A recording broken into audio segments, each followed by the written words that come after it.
Hello, everyone, and welcome to Amarcast video blog.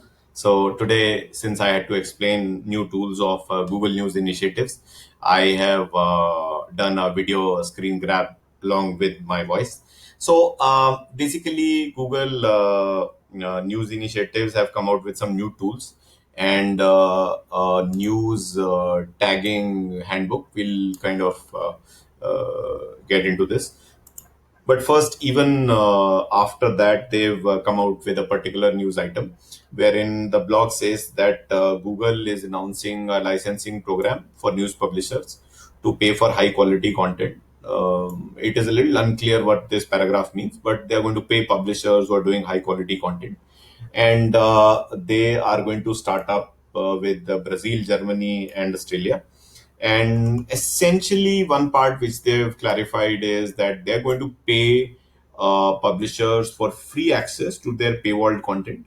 So, for the paywalled content, they'll give a free access to users, and they will pay to the publishers for that particular free access.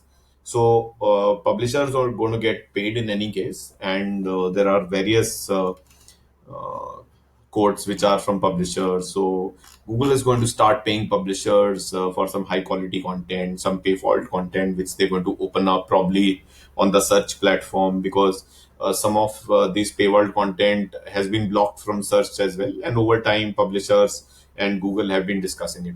Now to the key thing which I wanted to share. Google has come out with new tools to help publishers turn data into quote unquote action. Now, I've seen a lot of these tools earlier, and these tools were quite insightful. But now I think they've come out with a full news tagging guide. And there are three kinds of analytics they're talking about. One is video analytics, user engagement, and reader revenue. And the code insertion is pretty simple. Basically, you can have your choice of implementation wherein you can have a G tag, analytics, tag manager, or AMP, and you put your account ID of Google Analytics, and you kind of get the code. So it's not that difficult. Let me move to the PDF very quickly, and this is a long PDF, but I'll kind of quickly go over this. And first is obviously video analytics. Now, in video analytics, the implementation is quite simple, and this implementation really helps you. So, first implementation obviously is of YouTube. So basically, this is a analytics JS implementation. You input your GA code and you select the video module and you select YouTube as your video player. And since you selected YouTube as your video player, you are able to kind of track YouTube. Now, on similar lines, there is a GTag implementation, there is a GTM implementation, and then there's implementation of other video players like Vimeo, which is very similar. Then there is JW player, then there is HTML5 player, then there is Brightcove, and so many other players. And most of the implementation is practically the same. You just have to keep changing, the video module or the video player. Here you choose HTML5 as your video player instead of YouTube, which I showed you in the first go. This is JW player implementation. And then there's Envato, and there are multiple video players which you can kind of use. So this is for your video analytics, and this is essentially for your social sharing. So basically, on success of social sharing, once the success happens for a Facebook share action or a Twitter share action, there is a code snippet which has been given, and you add this code snippet, and you will be able to see multiple data metrics of your social sharing, which includes WhatsApp, Messenger, Twitter, LinkedIn. And even if somebody copies the article link, you can add a snippet on that action, and you will be able to kind of get that data within Google Analytics or probably the Google News Insight news initiatives. Earlier, I used to see it in news initiatives, but I think now we'll be able to see in Google Analytics. In any case, you'll be able to kind of get lot of this data. This is on site registration. Again, you use this snippet, And beyond this, this is on commenting again.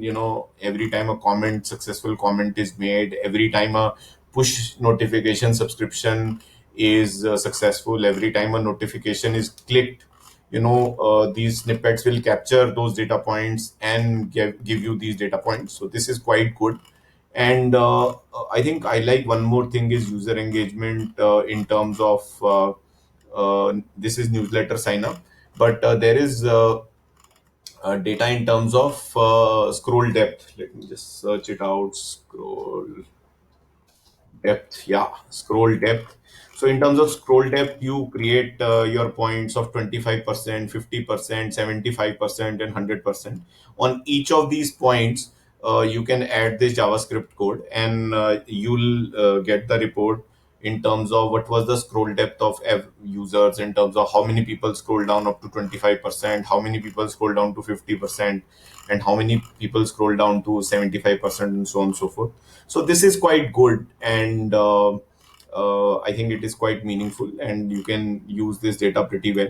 Beyond this engagement data, I think I like.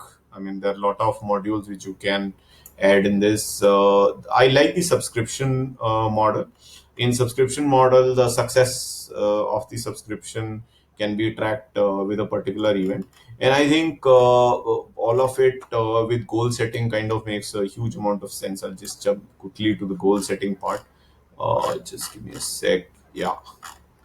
So this is the affiliate model of goal setting, and I think prior to this should be the subscription module. Yeah, membership model. Okay, so yeah, I can show you the membership module. So basically, you go to the settings in Google Analytics, go to goals, select a new goal, and make a custom new goal. And then in this custom new goal, you select a particular event, and in that it has to be NTG membership, and equals to submit, and obviously equal to success. So similarly, you can do it for an affiliate model. I think some of these new additions are very good, and some of this data I've seen earlier is very meaningful, and it can really be helpful. So if you are a news site or a content publisher, you must use this free tools coming from Google, and they are very meaningful insights. I see a lot of people not able to focus on these basic data in terms of scroll depth, in terms of user engagement, in terms of video analytics and tracking social sharing. And now this is all available in a single console in Google Analytics. So I think all of you must use it, and I'm going to share all the important links and this PDF document. Thank you very much.